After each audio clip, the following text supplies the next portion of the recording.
Hey everybody! Well, you've made it through 9 weeks of Take Home Crafts. Our summer reading is almost finished. It's very exciting. For our last week, we're going to make sun catchers. Now, you remember last week you had the jar that had no lid. Well, this is the lid. Obviously, this is the ring. The lid itself is somewhere else. This is pretty cool. I have a couple. It's a little time consuming because you have to color. You do have to provide your own colored pencils. Sorry guys, I just don't have enough for everybody. I have about 3 different pages of different mandala designs. If you don't like the ones I chose, you can always choose different ones. You can print them off the internet. Lots of pretty ones. I went ahead and colored one ahead of time because it took a really long time because I like a lot of details. So you'll see over here, the very first thing you do, take your ring, decide which pattern you want and what part of the pattern you want. It's very hard to see. In this case, let's say I want this part because I just like the half moon, I like the leaves. I don't want to trace the inside of the ring. I want to trace the outside. Well, the best way to hold it still is to hold it on the inside. Use my pen, trace around it, and then I'll know exactly where I'm going to color.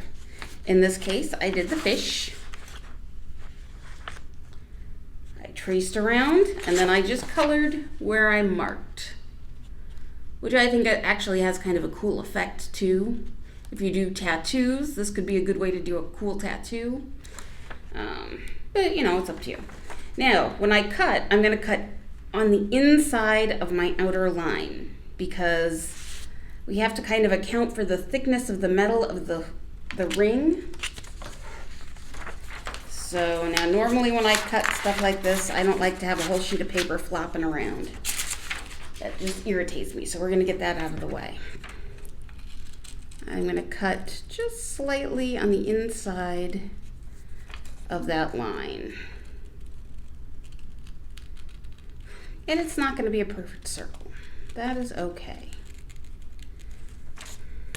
So you'll see there's just a little bit of coloring that I already did, but it's inside.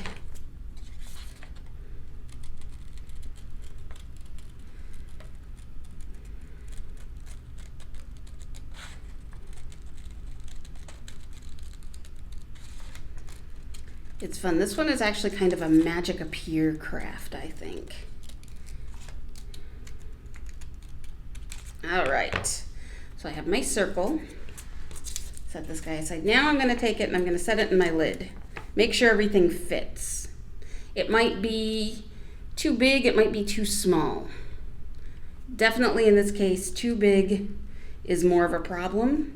So what we're going to do is in a few moments here, we're going to go ahead and use hot glue and put a little bit of hot glue on this inside ring and then stick that down.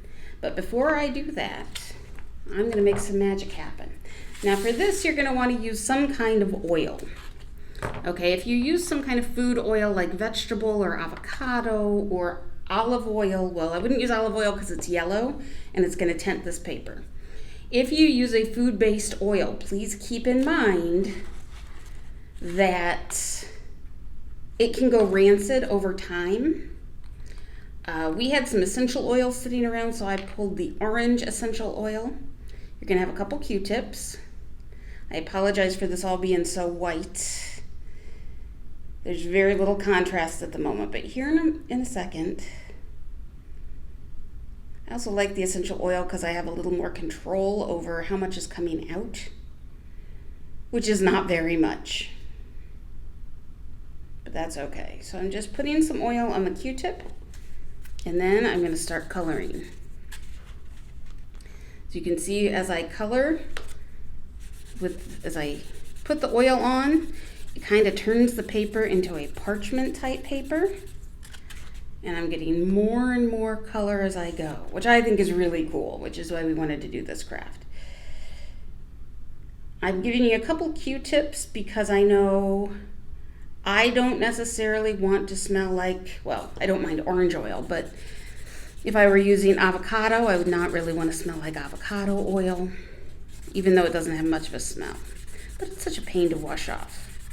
A good tip that I have found when dealing with oils, like if you have to grease a pan for baking or, butter a pan, use a dry paper towel to wipe your hands when you're finished, because the dry paper towel allows you just to wipe everything off the surface of your fingers without weighing you down. I used to think you should use soap, because the soap does work. If you see the Dawn commercials, soap does work to remove oil. However, it is not the best thing. There we go. Ooh, I can smell the orange oil today. I couldn't smell it through my mask. But it's nice. It's a nice light scent. Said I have another Q-tip so I can hold it in place.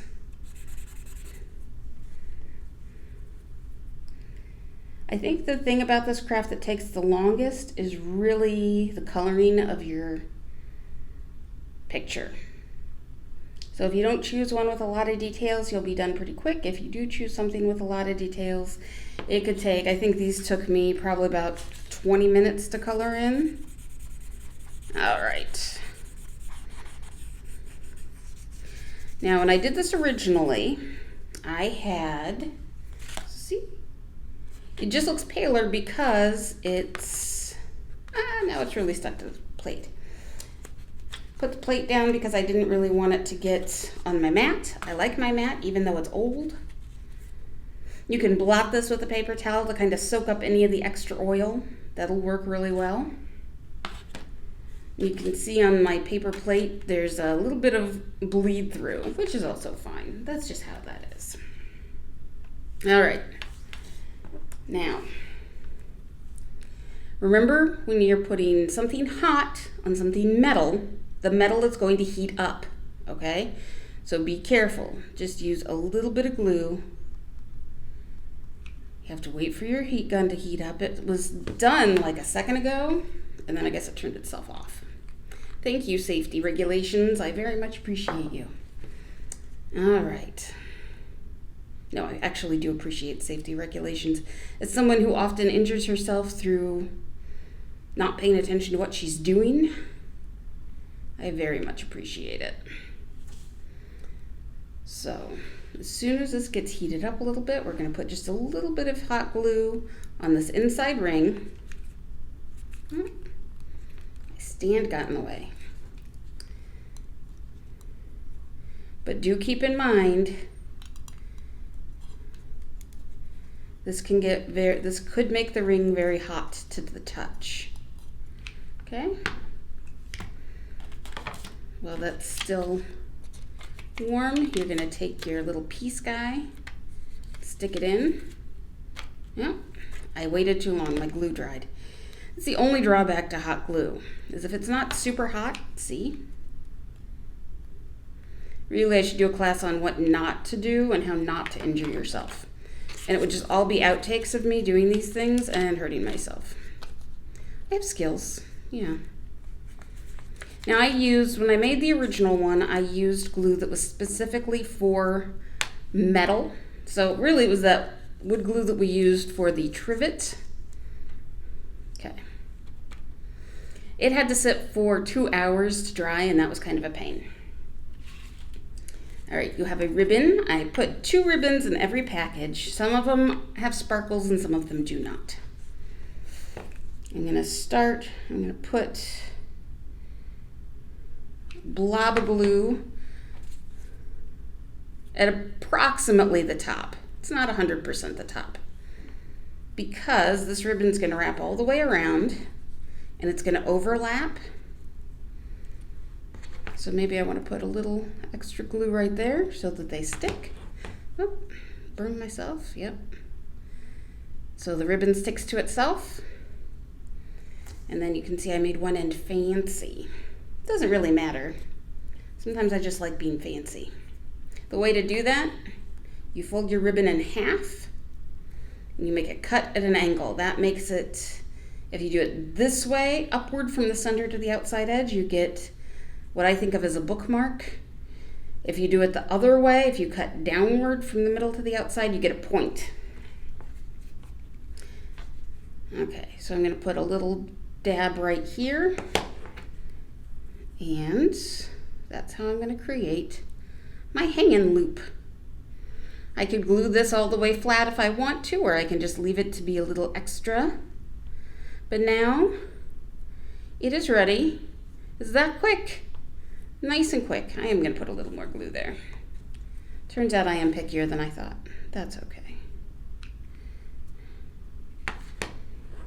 And again, don't touch the hot glue too much. We use cool glue guns, so they're not as hot as hot glue.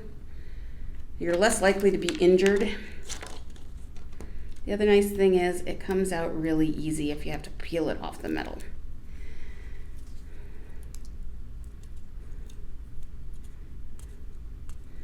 I'm gonna put a little bit more in here. Thin metal heats up fast, guys. Keep that in mind.